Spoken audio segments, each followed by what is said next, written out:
Doctor Ambedkar ने संविधान सभा में एक बहुत गहरी, बहुत जरूरी बात कही थी। हाँ। उन्होंने कहा, संवैधानिक नैतिकता कोई प्राकृतिक भावना नहीं है, इसे विकसित करना होगा। बिल्कुल। हमारे लोगों को इसे अभी सीखना है। भारत में लोकतंत्र केवल भारतीय मिट्टी पर एक ऊपरी परत है जो मूल रूप से अलोकतांत्रिक है।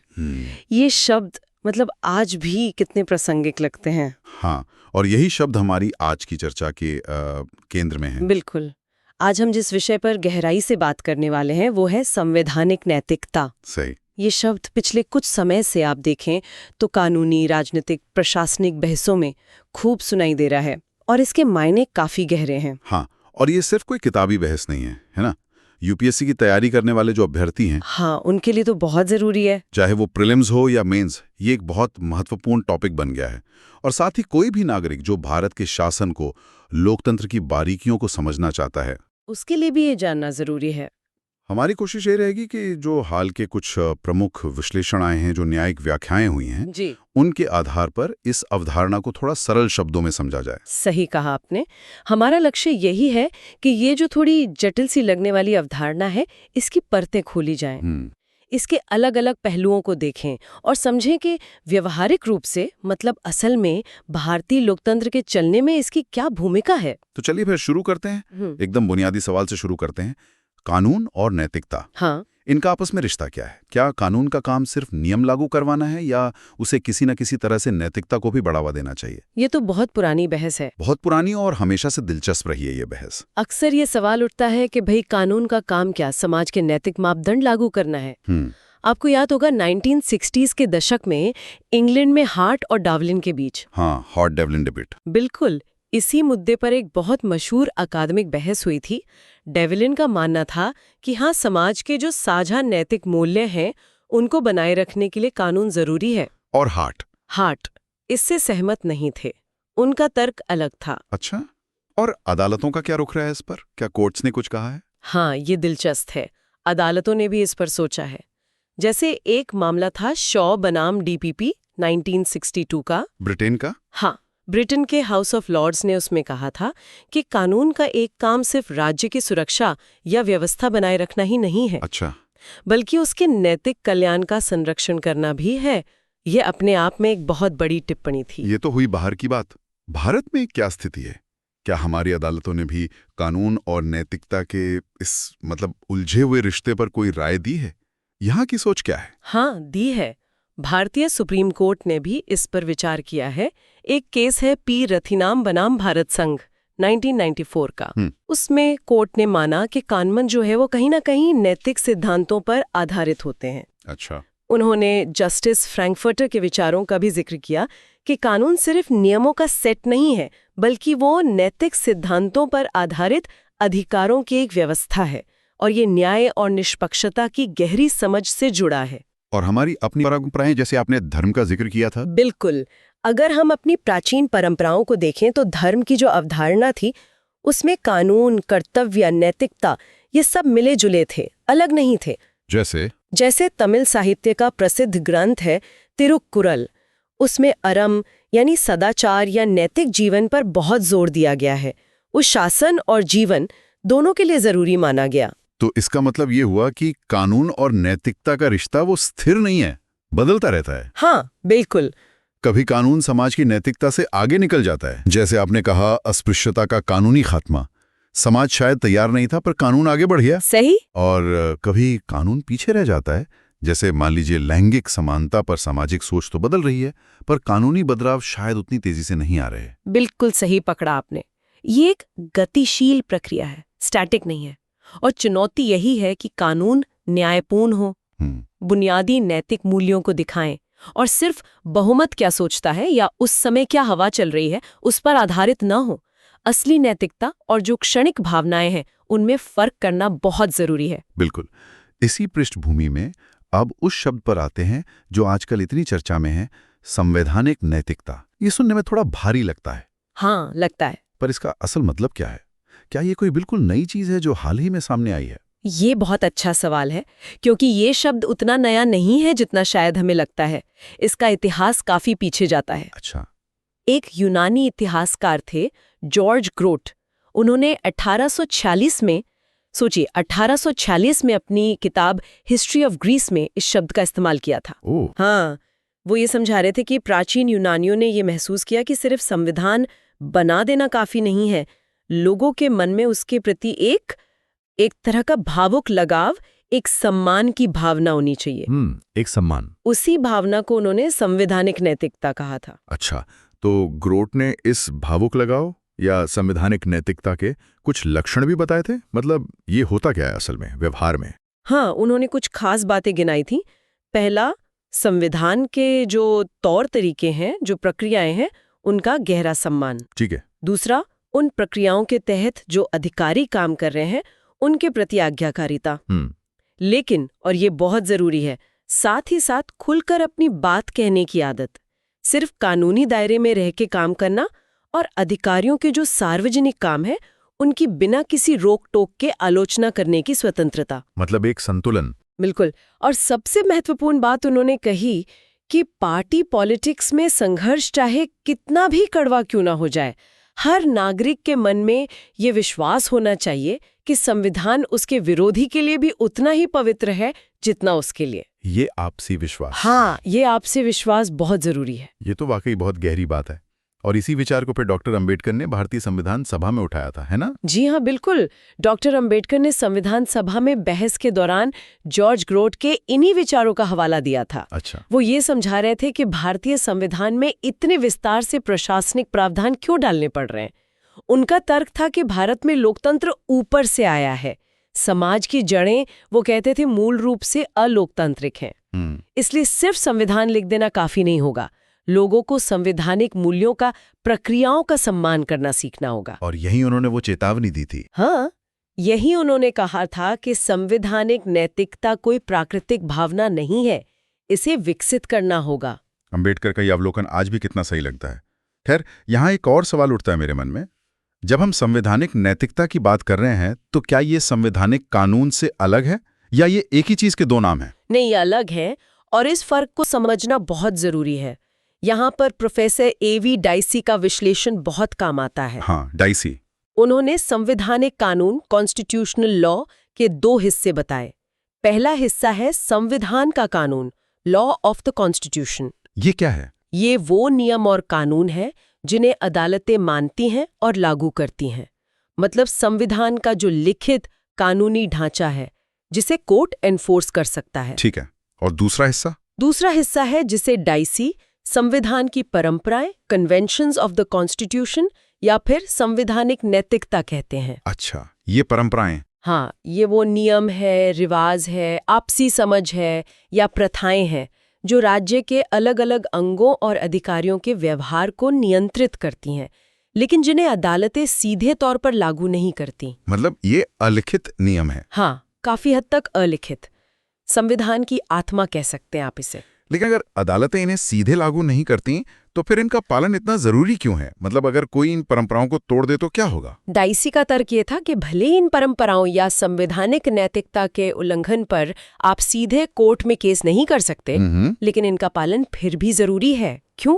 क्योंकि जो कोई भी इन परंपराओं को तोड़ता है, वो बहुत जल्द खुद को देश के जो स्थापित कानून है, उनके साथ टकराव में पाता है। अच्छा, कैसे? मतलब परंपरा तोड़ने का सीधा कानूनी नतीजा शायद ना हो, पर उसके परिणाम ऐसे हो सकते हैं कि वो व्यक्ति या संस्था आखिरकार कानून की गिरफ्त में आ जाए। ये एक तरह का अप्रत्यक्ष दबाव है, इनडायरेक्टली एनफोर्स होता है। डाइसी के इस फर्क को माना है।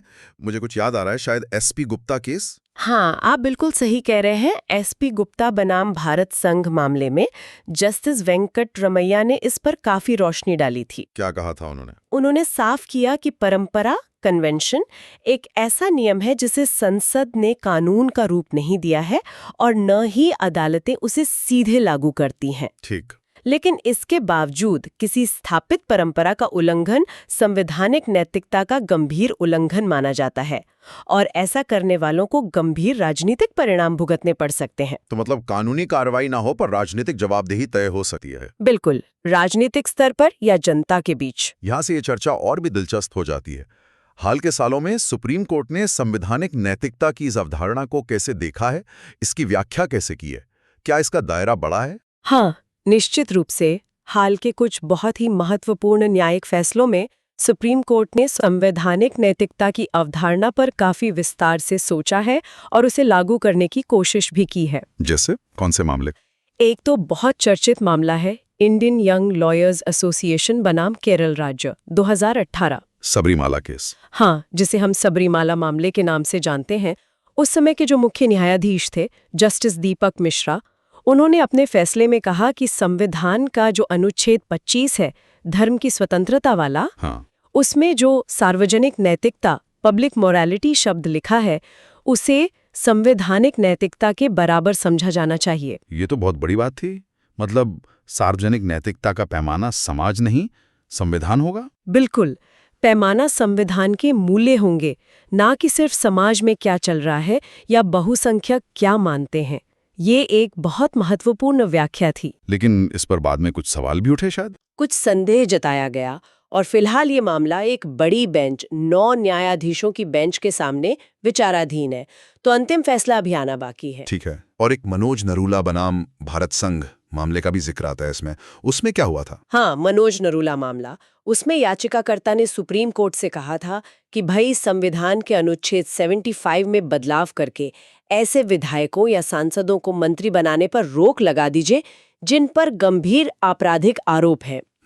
इस पर तत्कालीन मुख्य न्यायाधीश ने कहा कि संवैधानिक नैतिकता का जो मूल तत्व है वो है संविधान के आदर्शों के प्रति निष्ठा रखना और कानून के शासन का उल्लंघन न करना या मनमाने ढंग से काम न करना। ये कुछ वैसा ही है जैसा ग्रोट ने कहा था, संविधान के स्वरूपों का गहरा सम्मान। लेकिन क्या कोर्ट ने मंत्री बनाने पर कोई कानूनी रोक लगाई या अयोग्यता जोड़ी? अनुच्छेद 75 को फिर से नहीं लिख सकती, वो ऐसी कोई अयोग्यता नहीं जोड़ सकती जो संसद ने नहीं लिखी है। तो फिर कोर्ट ने सिर्फ ये कहा कि वो प्रधानमंत्री से ये संवैधानिक अपेक्षा रखती है कि वो गंभीर अपराधों के आरोपी व्यक्तियों को मंत्री नहीं चुनेंगे। इसे प्रधानमंत्री के विवेक पर, उनकी संवैधानिक समझ पर छोड़ दिया गया। तो मतलब कोर्ट ने सीधे दखल नहीं दिया पर एक नैतिक अपेक्षा जाहिर की। ये भी संवैधानिक नैतिकता का ही एक पहलू हुआ शायद। हाँ, कह सकते हैं। फिर एक और अहम मामला था राज्य एनसीटी दिल्ली बनाम भारत संघ। दिल्ली सरकार और उपराज्यपाल वाला। बिल्कुल। उस मामले में कोर्ट ने संवैधानिक नैतिकता के दायरे को और भी फैलाया। कोर्ट ने कहा कि संवैधानिक नैतिकता सिर्फ संविधान के लिखे हुए प्रावधानों और सिद्धांतों के प्रति वफादारी तक ही सीमित नहीं है। अच्छा, और क्या है इसमें? इसमें उदारवादी मूल्यों को अपनाना भी शामिल है और राज्य की जो अलग अलग एजेंसियां हैं उनके बीच सहमति और सहयोग से निर्णय लेना भी शामिल है।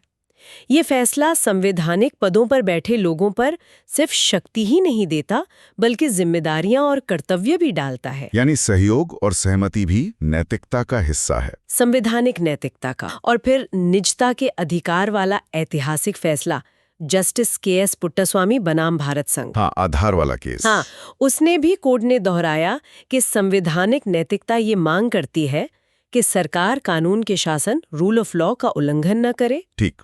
और ये भी जरूरी है कि सरकार अदालती आदेशों का सम्मान करे और उनकी अवहेलना करने वाले तरीके से काम ना करे। ये सब आप देखें संवैधानिक नैतिकता के ही अलग अलग पहलू हैं। तो अगर हम इन सभी न्यायिक व्याख्याओं को एक साथ रख के देखें, सबरीमाला, मनोज नरूला, दिल्ली सरकार, पुट्टास्वामी, तो इनसे संवैधानिक नैतिकता की क्या तस्वीर उभरती है? मतलब इसका निचोड़ क्या है? देखिए, इन फैसलों से ये साफ होता है कि संवैधानिक नैतिकता एक तरह से उन नैतिक मानकों का एक सेट है जो संवैधानिक दायरे में काम करने वाले जितने भी कर्ता हैं, कॉन्स्टिट्यूशनल एक्टर्स, चाहे वो सरकार हो, न्यायपालिका हो, संसद हो या कोई और संवैधानिक संस्था, उनके आचरण को दिशा देते हैं। ये वो अलिखित नियम है जिनका पालन उनसे अपेक्षित है। और इनका उल्लंघन? हो सकता है कि इन मानकों के उल्लंघन पर हमेशा सीधे अदालत में कार्रवाई ना हो सके, जैसा डाइसी ने भी कहा था। हाँ। लेकिन ऐसा उल्लंघन निश्चित रूप से एक संवैधानिक परंपरा को तोड़ता है और आखिरकार कानून के शासन के जो मूल सिद्धांत है उनको चोट पहुंचा सकता है। लेकिन यहाँ एक व्यवहारिक सवाल फिर से उठता है। अगर अदालतों में हमेशा सीधी कार्रवाई नहीं हो सकती, तो फिर इन मानकों का असली वजन क्या है? इन्हें बनाए रखने का फायदा क्या है अगर तोड़ने पर हमेशा सजा न मिले? ये बहुत महत्वपूर्ण सवाल है और इसका जवाब भी जरूरी है। हमें ये याद रखना होगा कि संवैधानिक मानदंडों के उल्लंघन का हल खोजने का एकमात्र मंच अदालतें नहीं हैं। अच्छा, और कौन से मंच हैं? अगर कोई संवैधानिक परंपरा या नैतिकता का उल्लंघन होता है तो उसके परिणाम दूसरी जगहों पर भी दिख सकते हैं, जैसे संसद के अंदर। हाँ, बहस हो सकती है, जवाबदेही तय हो सकती है। बिल्कुल, बहस हो सकती है, निंदा प्रस्ताव आ सकता है, जवाबदेही तय हो सकती है, या फिर सबसे बड़ी अदालत यानी जनता की अदालत। चुनावों में? हाँ, चुनावों में मतदाताओं द्वारा जवाबदेही तय की जा सकती है।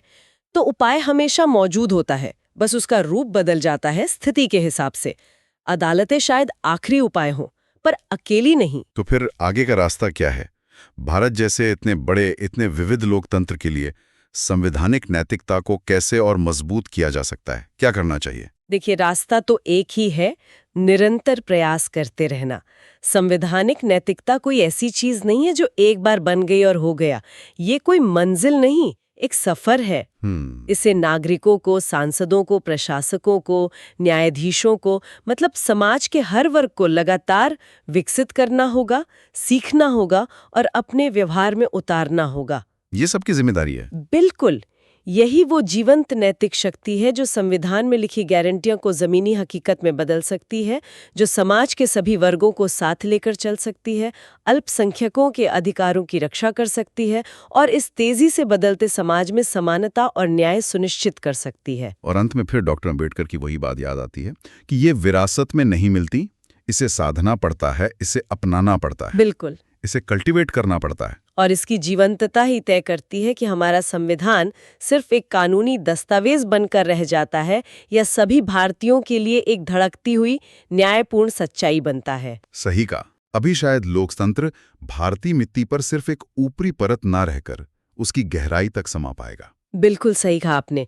ये एक लगातार चलने वाली प्रक्रिया है और सबकी भागीदारी इसमें जरूरी है। तो आज हमने संवैधानिक न्यायिकता की इस काफी जटिल लेकिन बेहद जरूरी अवधारणा को समझने की कोशिश की। हाँ, कोशिश तो की। हमने इसकी ऐतिहासिक जड़ों को देखा, इसके कानूनी पहलुओं को समझा और ये भी देखा कि हाल के वर्षों में भारतीय न्यायपालिका ने इसे कैसे देखा है, कैसे आकार दिया है।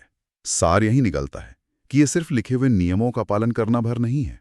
नहीं, उससे कहीं ज्यादा है। बल्कि ये संविधान की जो मूल भावना है, उसके जो उदार मूल्य हैं, उनको जीना है, उनको आत्मसात करना है। और आज की इस चर्चा के बाद मुझे लगता है सभी सुनने वालों के लिए सोचने का एक बिंदु ये हो सकता है हाँ, जरूर। कि एक नागरिक के रूप में, या अगर आप भविष्य के प्रशासक या नीति निर्माता हैं, तो उस रूप में हम अपने रोजमर्रा के जीवन में और शासन के कामकाज में इस संवैधानिक नैतिकता को कैसे बढ़ावा दे सकते हैं। खासकर तब जब ये सिर्फ कोई कानूनी मजबूरी नहीं है, बल्कि एक विकसित करने वाली सोच है, एक भावना है। इस पर सोचना जरूरी है। बिल्कुल। हमें पूरी उम्मीद है कि इस विश्लेषण से, इस बातचीत से आपको संवैधानिक नैतिकता की एक गहरी समझ जरूर मिली होगी। और जैसा हमने कहा, ये विषय न केवल यूपीएससी परीक्षा के लिए महत्वपूर्ण है, हाँ, प्रीलिम्स और मेंस दोनों के लिए। प्रीलिम्स और मेंस दोनों के लिए, बल्कि एक जिम्मेदार और जागरूक नागरिक बनने के लिए भी इसकी समझ बहुत आवश्यक है। और ये हाल के प्रमुख विश्लेषणों में भी, जैसा आपने शुरू में कहा, चर्चा का विषय रहा है। बिल्कुल। तो अगर आपको हमारी ये चर्चा उपयोगी लगी हो तो इसे लाइक करें और दूसरों के साथ साझा भी करें। हाँ, जरूर। और अगर आपके मन में कोई सवाल है, कोई और पहलू है जिस पर आप बात करना या सुनना चाहते हैं, या कोई विचार है, तो नीचे टिप्पणी करके हमें जरूर बताएं। हम आपकी प्रतिक्रिया का इंतजार करेंगे। हाँ, आपके कमेंट्स का स्वागत है। आगे भी ऐसे ही समसामयिक और महत्वपूर्ण विषयों पर गहन विश्लेषण के लिए हमारे साथ जुड़े रहिए और सब्सक्राइब करना ना भूलें। धन्यवाद। धन्यवाद।